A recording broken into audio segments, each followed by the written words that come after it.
last time. It wasn't that I leaked it, which had happened before that. It just appeared in one of these databases, and I was like, well, you know what? I'm just not going to bother anymore. I'm just not going to answer my phone. But with call screening, I can answer my phone. Yeah. And I can mostly not, because most of the time it's nothing. Yes. Which is pretty sick. Yeah. Love it.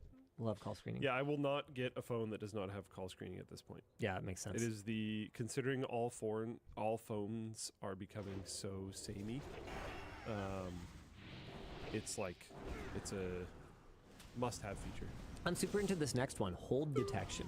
So it'll be able to tell the difference if music's playing or not. Honestly though, music playing or not is not my main issue, because I have no problem just putting my phone aside or putting an earphone in and just leaving it in my pocket and just like going about my day. The only time it bugs me is when they have a recorded message that pops up. Thanks for staying on the line. Your call is important to us, and we'll be getting to you in priority sequence. Hey, have you checked out our recent promotions on... Shut up! Because every single time that plays, I think, oh, it's it's the bloody message Especially again. when there's an annoyingly long pause after, hey. So what I wonder is if their hold detection will be able to account for that. Because that's what I need. Yeah. And if it can, then I'm so... Dude, that could be iPhone switchable worthy. And Adam has a note here, which is, would you actually be able to trust this every time I'm on hold? The issue is important enough that I'm not going to risk messing up. I think not always. I don't think I would always trust it, but there are definitely times where it's like, if it screws up, I could call back. Yeah. It's fine. I just need to get in contact with these people like today, not this second. So yeah, I would use it for sure, just not all the time. Messages, typing indicator for group chats. Wow, welcome to current year. Adam thought they didn't have this. Yeah. This is my whole thing. It's like, iMessage is so great, it's worth being on the iPhone. No, it isn't. It's just dude, text exchange applications are a utility at this point. I can't. I can't. I'm sorry, I can't. New message screening moves unknown numbers to a separate inbox. I mean, yeah, it's kind of cool.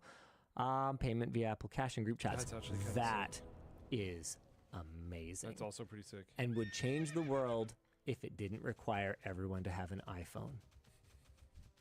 So I don't really care until another party does this. And once they do, then this is fantastic, because literally none of my social groups use iMessage. Oh. Because literally all of my social groups have a mix of Android and Apple users. So like, say for example, like my Saturday badminton group, everyone pays for the session after the fact to the organizer. And it's like such a hassle for them to chase it down. This doesn't solve the problem because we don't all have iPhones. So as soon as a cross-platform this is a thing, that's going to be sick. People have pointed out in Full Plane Chat that apparently Pixels already have hold detection. I didn't even know. I did not know that either. I don't wait on hold that option often, so... Yeah, not anymore. I used to a lot more, but now I have a lot of help, and that helps. And also just email and web chats are like better these days. Yeah, that's true.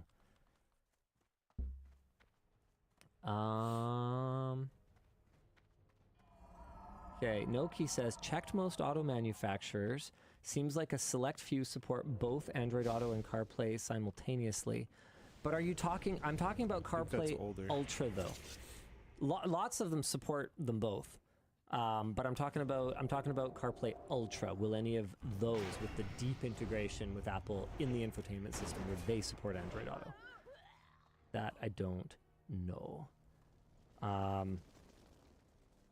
All right, you can keep IDs in your Apple Wallet in certain states. That's super cool. I actually lost my wallet. I don't know if I told you that.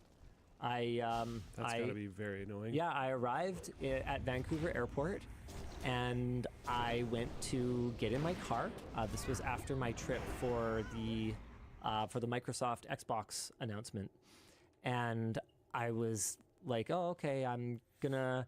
I don't know why. I don't even know why I put my hand in my right pocket, but I was like, "Oh my god, I don't have my wallet. My keys are in here. I have all my other things. I have my loadout. I don't have my wallet." So I had the last time I had used it was to buy something at Los Angeles International. So I either left it on the counter where I bought a breakfast burrito at LAX, or it was on the plane, or it was in YVR somewhere. And no matter where of those places it was behind a security checkpoint that I could no longer cross. So I filed lost and found reports with YVR, LAX, and United Airlines. And I gotta say, it's something I haven't done in a while, and lost and founds have gotten better. Do you know how LAX does it? You literally do not have to contact them. You just go on the lost and found website, you put in what category of item it is, there's a bunch of filters for like colors and description, and they just post pictures of everything they found. How is that not rife for abuse? Well, because you have to prove it's yours. How do you do that? Through I the tell them, automated system? no. You have to talk to someone to claim it. Oh, okay. Yeah, but to find out if So they you have it. select the item, and then you have to go through a person. And then there's pictures. Yeah, that's what. Yeah. So you select it. You'd be like, "That's mine." Yeah. And then you fill out a whole And then thing or there's a- something. I sure. don't know. They didn't find it. But No, I that's cool. Yeah. No. Yeah, you have to like do stuff to get it. But like not having to, because you're in that stressed out state of mind, right? So being able to just go look, and they say, yeah, it takes about up to 48 hours, but we just post it all here. So you don't have to, I don't know, I thought it was cool.